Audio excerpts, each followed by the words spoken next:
So I'm David Weston, Senior Lecturer in Health Technology over at UWE, and I'm working with Mojtaba Dorri, who's a consultant in restorative dentistry. And yeah, we are working on head and neck cancer, but I think the challenges we're facing and the ways to overcome them are not very specific to head and neck cancer.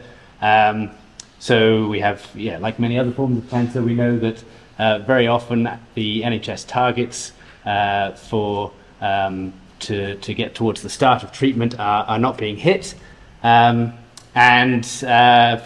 particular field, we had a meta review, so a systematic review of systematic reviews last year that acknowledged that a lot of research effort has gone into developing tools, AI tools for this area, but there's been very little translation into clinical use, and the first issue that they highlight as a barrier to that is an issue of a lack of standardization, and particularly in the data and how it's collected. So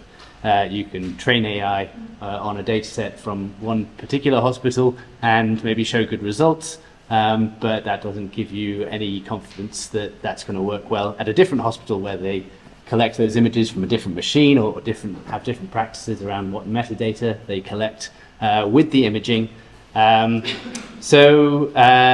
based on that, we've decided to work on what was identified as the unsexy stuff. So rather than working on developing that AI, our plan is to speak to clinicians and patients and other stakeholders across the Southwest and identify what level of standardization we have already, and what the sort of pain points for applying AI to our clinical data might be. And from that we can draft guidelines on how to make sure our clinical practice is more AI ready, whether to be the place where that AI gets trained or the place where it is applied successfully. Yeah, happy to talk to anyone about it.